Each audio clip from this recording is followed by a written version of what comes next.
ایک رات جب جلتے ہوئے کچن میں کھڑی 10 لوگوں کا کھانا بنا رہی تھی، میرے ہاتھ گرمی سے کانپ رہے تھے اور پسینہ میری آنکھوں میں جا رہا تھا، تب باہر ڈرائنگ روم میں اے سی کی ٹھنڈی ہوا میں بیٹھے لوگ میرے بارے میں فیصلہ کر رہے تھے کہ میں اس گھر پر بوجھ ہوں، اور مجھے اس وقت بالکل اندازہ نہیں تھا کہ چند دن بعد اسی گھر کی دیواریں ایک ایسا راز سنیں گی جو سب کچھ بدل دے گا۔ میرا نام ماہم ہے۔ میری شادی شہر کے ایک بہت امیر خاندان سے ہوئی تھی۔ جب رشتہ آیا تو امی کی خوشی کی دید نہ تھی۔ وہ بار بار کہتی، بیٹا اب تم راج کرو گی، تمہاری زندگی بدل جائے گی۔ لیکن کسی نے یہ نہیں جانا تھا کہ بعض محل باہر سے جتنے خوبصورت ہوتے ہیں، اندر سے اتنے ہی اندھیرے میں ہوتے ہیں۔ شادی کے پہلے ہی دن میرے شوہر وقار نے مجھے محبت سے زیادہ اصول سنائے۔ اس نے صاف کہا، میری ماں اس گھر کی سب کچھ ہیں۔ اگر کبھی ان کی اور تمہاری بات ہوئی تو میں ان کا ہمیشہ ساتھ دوں گا۔ اس ایک جملے نے میری ساری خوشیاں خاموش کر دی تھیں۔ اگلی صبح سے میری نئی زندگی شروع ہو گئی۔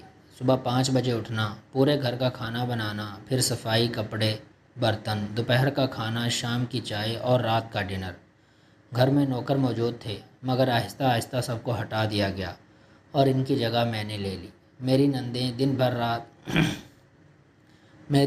دن بھر اے سی والے کمروں میں موبائل چلاتی، شاپنگ پر جاتی، ہنستی کھیلتی، اور میں تپتے ہوئے کچن میں کھڑی رہتی۔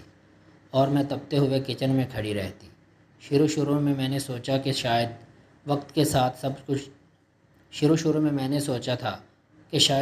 ساتھ سب کچھ ٹھیک ہو جائے گا، لیکن وقت کے ساتھ صرف میرے ہاتھ خراب ہوئے، میری صحت گری اور میری آواز خاموش ہو گئی تھی۔ سب سے زیادہ تکلیف مجھے تب ہوئی جب میری ساس میرے شوہر کے سامنے میرا جھوٹا ڈرامہ کرتی۔ وقار بیٹا، میں تو ماہم کو آرام کرنے کا کہتی ہوں، یہ خود ہی ضد کرتی ہے کام کرنے کی۔ اور وقار فخر سے میری طرف دیکھتا۔ اسے کبھی نظر ہی نہیں آیا کہ میرے ہاتھوں کی مہندی کب اتر گئی اور ان پر زخم کب آ گئے۔ میں اکثر رات کو چپکے سے روتی تھی، مگر امی کو کبھی کچھ نہیں بتایا، کیونکہ وہ ہر کسی سے کہتی تھی، میری بیٹی تو محلوں میں رہتی ہے۔ میں ان کا خواب توڑنے کی ہمت نہیں رکھتی تھی۔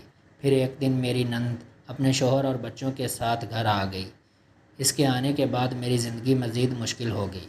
اس کے بچے بدتمیز تھے، پورا دن گھر الٹ پلٹ کرتے، چیزیں توڑتے، مجھے تنگ کرتے، اور اگر میں کچھ کہہ دیتی تو شکایت لگا دیتے۔ میری نند ہر وقت مجھے نیچا دکھانے کی کوشش کرتی تھی، اتنا بھی کیا تھک جاتی ہو، آخر کرتی ہی کیا ہو۔ اور سب اس کی بات مان لیتے تھے۔ پھر وہ دن آیا جس نے میری زندگی کو اور جہنم بنا دیا۔ اس مہینے بجلی کا بل 70,000 آیا، حالانکہ پورا دن اے سی میری نند اور اس کے بچے چلاتے تھے۔ میں تو کچن میں گرمی سے جلتی رہتی تھی۔ لیکن جیسے ہی وقار رات کو گھر آیا، میری ساس نے فوراً کہنا شروع کر دیا، تمہاری بیوی دن بھر اے سی چلا کر بیٹھی رہتی ہے، اوپر سے اس کی ماں بھی آ کر ٹھنڈے کمروں میں آرام کرتی ہے۔ یہ سن کر تمہاری بیوی دن بھر اے سی چلا کر بیٹھی رہتی ہے، اوپر سے اس کی ماں بھی آ کر ٹھنڈے کمروں میں آرام کرتی ہے۔ یہ سن کر میرے قدموں تلے سے زمین نکل گئی۔ میری بیمار ماں تو کبھی ہمارے گھر آئی ہی نہیں تھی۔ میں نے روتے ہوئے صفائی دینے کی کوشش کی، مگر وقار نے میری ایک نہ سنی۔ اس نے سخت لہجے میں کہا، اگر دوبارہ تمہاری ماں یہاں آئی تو تم بھی اسی کے ساتھ واپس چلی جانا۔ وہ الفاظ میرے دل میں تیر کی طرح لگے۔ اس رات میں بہت روئی تھی۔ مجھے پہلی بار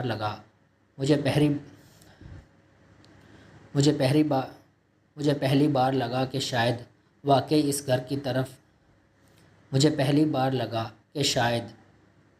اس گھر میں صرف ایک ملازمہ ہوں۔ مجھے پہلی بار لگا کہ شاید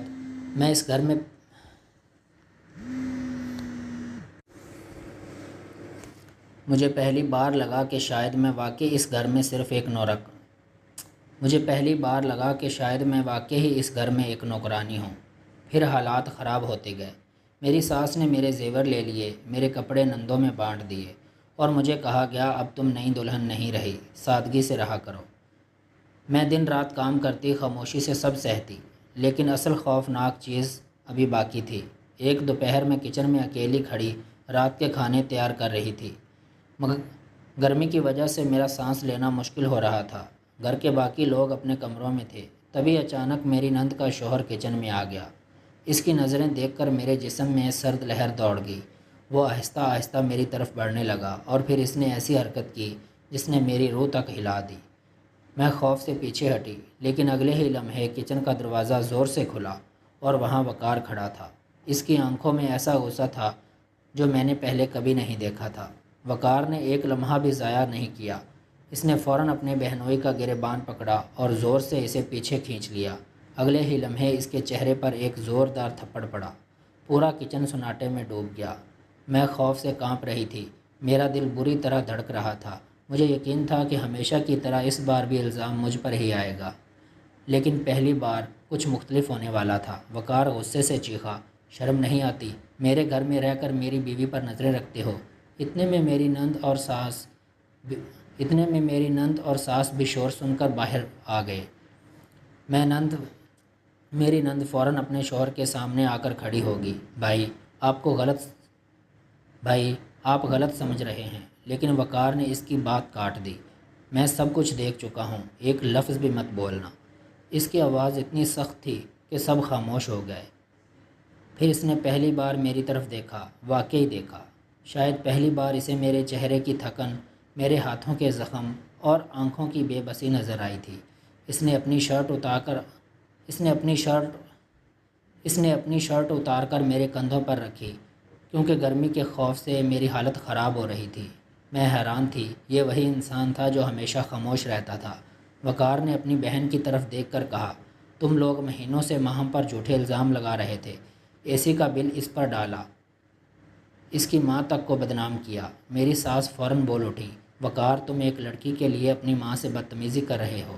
وقار چند لمحے خاموش رہا، پھر اس نے دھیرے مگر مضبوط لہجے میں کہا، نہیں امی، میں صرف حق کا ساتھ دے رہا ہوں۔ یہ سن کر پورا گھر جیسے ساکت ہو گیا۔ پہلی بار کسی نے میرے لیے آواز اٹھائی تھی۔ وقار نے بتایا کہ پچھلی رات اس نے گھر کے CCTV کی فوٹیج دیکھی تھی۔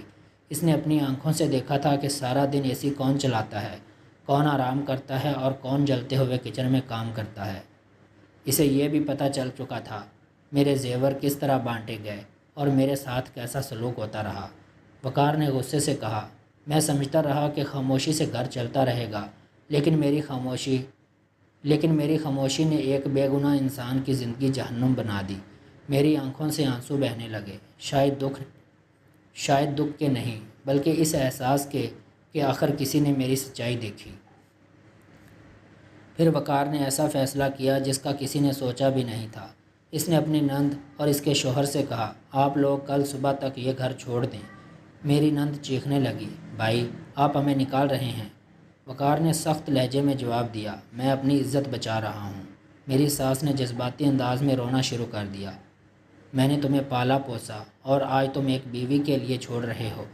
وقار کی آنکھیں بھر آئیں۔ اس نے نرم مگر صاف لہجے میں کہا، امی میں آپ کی عزت ہمیشہ کروں گا، لیکن کسی پر ظلم ہوتے ہوئے نہیں دیکھ سکتا۔ پھر اس نے سب کے سامنے اعلان کیا، آج کے بعد ماہم اس گھر کی نوکرانی نہیں، اس گھر کی عزت ہے۔ میرا دل جیسے برسوں بعد سکون میں آیا۔ مجھے پہلی بار محسوس ہوا کہ شاید میری زندگی ابھی ختم نہیں ہوئی۔ اس رات وقار مجھے کمرے میں لے گیا، کافی دیر خاموش بیٹھا رہا، پھر اس نے دھیرے سے کہا، مجھے معاف کر دو، میں تمہیں کبھی سمجھنے کی کوشش نہیں کی۔ میں نے اس کی طرف دیکھا، وہ واقعی شرمندہ تھا۔ اس نے پہلی بار میرا ہاتھ ایسے پکڑا جیسے میں کوئی ذمہ داری نہیں بلکہ اس کی زندگی کا حصہ ہوں۔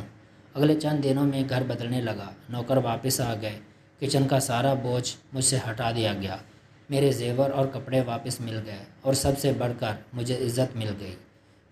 میری ساس اب پہلے جیسی نہیں رہی تھی، شاید انہیں اندازہ ہو گیا تھا کہ ظلم ہمیشہ نہیں چلتا۔ ایک دن امی کا فون آیا، انہوں نے ہمیشہ کی طرح خوشی سے پوچھا، ماہم خوش ہو نا؟ اس بار میری آنکھوں سے آنسو ضرور آئے، لیکن یہ آنسو جھوٹ کے نہیں تھے۔ میں واقعی مسکرائی اور دل سے کہا، ہاں امی، اب میں واقعی خوش ہوں۔ مجھے اس دن احساس ہوا کہ عورت صرف صبر کرنے کے لیے نہیں بنی۔ اگر رشتہ محبت اور احترام نہ دے تو وہ صرف ایک قید بن جاتا ہے، اور کبھی کبھی ایک انسان کی خاموشی سب سے بڑا ظلم بن جاتی ہے۔